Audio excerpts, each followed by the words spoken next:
From our Toronto studios, this is the Muslim News on Muslim Network TV. Assalamu alaikum, I'm Zahra Syed. Our top story for today. Gaza Cola, a Palestinian soft drink marketed as a genocide-free alternative, is making waves in the global beverage market.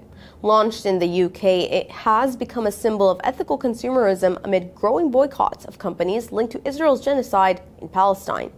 With packaging featuring Arabic calligraphy and the Palestinian flag, it conveys a message of defiance and unity. Founder Osama Qashu, who is a Palestinian refugee, initially pursued filmmaking and activism before turning to the beverage industry. Despite facing resistance, Qashu refused to compromise on the product's message and design. Gaza Cola's sweet, fizzy taste, compared to Coca-Cola, is quickly gaining fans like Ninth Bright, who values its unique flavor and its support for Palestine. George Shaw, an analyst at Global Data, said 53% of consumers in the Middle East and North Africa are boycotting products from specific brands due to the recent wars. Gaza Cola presents itself as an alternative and a symbol of trade over aid and resistance to oppression. The Council on American Islamic Relations, or CAIR, is calling for a thorough investigation into Florida State Senator Randy Fine's apparent threat against Congresswoman Rashida Tlaib and Ilhan Omar. Fine made a post on X referring to himself as Hebrew Hammer. He suggested Omar and Tlaib should leave office for their safety.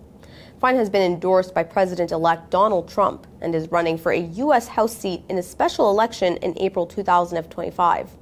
CAIR condemned the remark, labeling Fine an unhinged anti-Muslim bigot and urging state and federal authorities to act. The group is also calling for enhanced security for Omar and Tlaib, who have faced escalating threats due to their outspoken criticism of U.S. policies towards Israel. CAIR National Deputy Executive Director Edward Ahmed Mitchell says the apparent threat of violence must be investigated by state and federal law enforcement agencies. The Muslim Civil Rights Organization has a history of opposing Fine's inflammatory rhetoric, including his past social media posts targeting Palestinians. In 2021, Fine called Palestinian people animals and called for their annihilation with the hashtag #BlowThemUp. While much of the U.S. celebrated Thanksgiving, Native Americans observed a national day of mourning to highlight indigenous struggles and promote accurate history.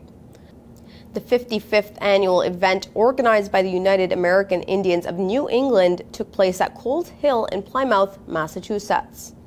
Keisha James, a member of the Wampanoag and Oglala Lakota tribes, honored her grandfather's legacy by founding the event in 1970, vowing to challenge Thanksgiving myths.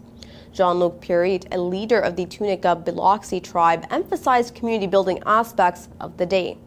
He stressed that indigenous peoples have long celebrated gratitude before colonial influence. This year's speakers spotlighted global issues, including the suffering in Gaza due to Israel's genocide and the environmental concerns tied to extractive industries. President-elect Donald Trump claims that Mexico will stop the flow of migrants into the United States after a phone call with Mexican President Claudia Sheinbaum. Trump took to his Truth Social platform, saying Sheinbaum agreed to effectively close the southern border. The two leaders reportedly discussed curbing illegal migration and the rising drug influx into the U.S., particularly of fentanyl. Trump also reiterated his tariff threats on Canada, Mexico, and China, saying he would impose a 25% tariff on all goods from these nations upon taking office. However, Sheinbaum affirmed Mexico's commitment to addressing migration humanely, while building bridges between governments, not closing borders. Trump praised the conversation as a victory in his fight against illegal immigration and drug trade. A federal judge has held New York City in contempt for failing to reduce violence in its notorious Rikers Island jail complex. Chief U.S. District Judge Laura Taylor Swain ruled the city's failure to comply with court orders has put detainees and staff in unconstitutional danger. This decision stems from a lawsuit filed in 2012 over the excessive use of force in city jails. Despite a 2015 settlement requiring reforms, the use of force, violence, self-harm, and deaths have worsened, with more than 30 deaths in custody in the past 3 years. Swain criticized the city's slow progress, noting that conditions are deteriorating despite assurances from Mayor Eric Adams. While Adams and other officials claim progress has been made to improve conditions, the judge said the pace of reform has been unacceptable. The court is considering a federal takeover of the facility, with the parties given until January 14th to propose a solution.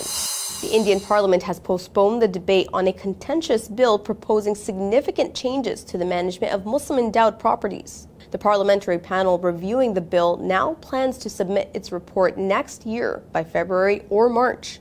The meetings of this panel have become a virtual battleground between the opposition and the ruling party members, who have been debating the changes to the Muslim Endowment or Waqf Act.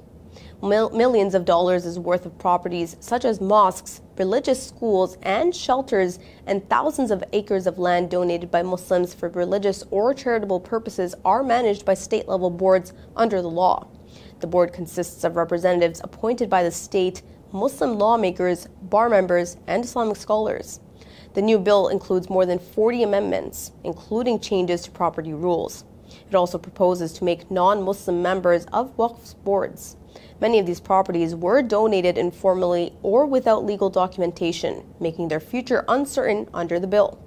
Critics also note many Waqf properties have been seized by individuals, businesses, and government institutions.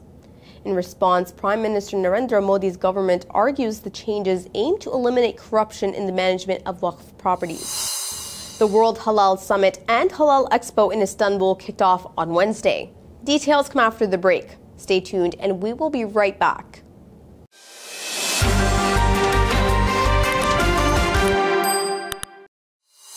The World Halal Summit and Halal Expo in Istanbul kicked off on Wednesday with a focus on promoting halal food worldwide, emphasizing its health benefits for both Muslims and non-Muslims.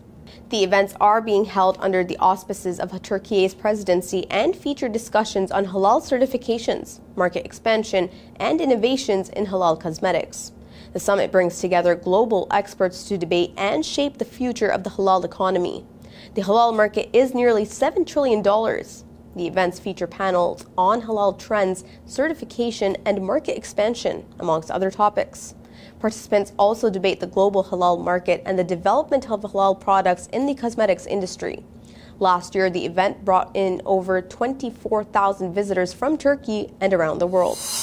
An Indian court has agreed to a petition by Hindu nationalists to survey a 13th century Muslim shrine in Ajmer, Rajasthan, raising fears of escalating religious tensions. The petition was filed by Vishnu Gupta, leader of the right-wing Hindu Sena. He claims the shrine, which is dedicated to Muslim saint Khwaja Moinuddin Chishti, was originally a Hindu temple. The court has ordered the Archaeological Survey of India to conduct a survey and will reconvene on December 20th. Earlier in a similar decision, another court sought survey of a 16th century historic mosque in Sambhal city of Uttar Pradesh state. The survey sparked violence and the deaths of 5 Muslims, including a child. The Indian Supreme Court on Friday directed the Sambhal trial court to temporarily halt proceedings. It is also directing the government to maintain peace and harmony in the town. A 17th century Shahi Igda mosque in Uttar Pradesh's Mathura district also is facing a legal battle as a Hindu group is claiming the mosque was built on the birthplace of Lord Krishna. Critics argue the move is part of a broader effort to rewrite history and stoke division, with some calling for intervention from India's Supreme Court and Prime Minister. Australia's Senate has passed laws to ban children and teenagers from using social media. The law stipulates anyone aged 16 or below will be blocked from using platforms including TikTok, Instagram, Snapchat, Facebook, Reddit, and X. It is the first such decision by any government across the globe. The laws passed on the last day of the ongoing Senate session are set to come into force at the end of next year. While 34 senators voted in favor, 19 opposed it. The House of Representatives, however, overwhelmingly approved the legislation with 102 votes in favor and just 13 lawmakers opposing the ban. Under the new laws, however, social media companies will not be able to force users to provide government identification. That includes digital IDs to assess their age, according to ABC News. The legislation proposes hefty fines of up to $32 million for platforms that do not comply. The government, led by Prime Minister Anthony Albanese, defended the move, saying it was necessary to protect their mental health and well-being. Israel has announced it will appeal the International Criminal Court, or ICC's, arrest warrants for Prime Minister Benjamin Netanyahu and former Defense Minister Yoav Gallant. The Israeli government has requested the warrants be suspended pending the outcome of the appeal. Netanyahu's office challenged the ICC's jurisdiction and questioned the legitimacy of the warrants, accusing the court of bias against Israel. The appeal comes after the ICC issued warrants last week for both leaders, citing war crimes and crimes against humanity in Gaza. Netanyahu's office emphasized if the request is denied, it would highlight the court's perceived partiality, particularly to Israel's allies like the United States. Netanyahu also met with U.S. Senator Lindsey Graham in Jerusalem on the same day. And in related news, the French government has claimed that Benjamin Netanyahu has immunity from arrest warrants issued by the International Criminal Court for war crimes. The claim came soon after the Israeli Prime Minister's cabinet agreed to a French-backed ceasefire in Lebanon.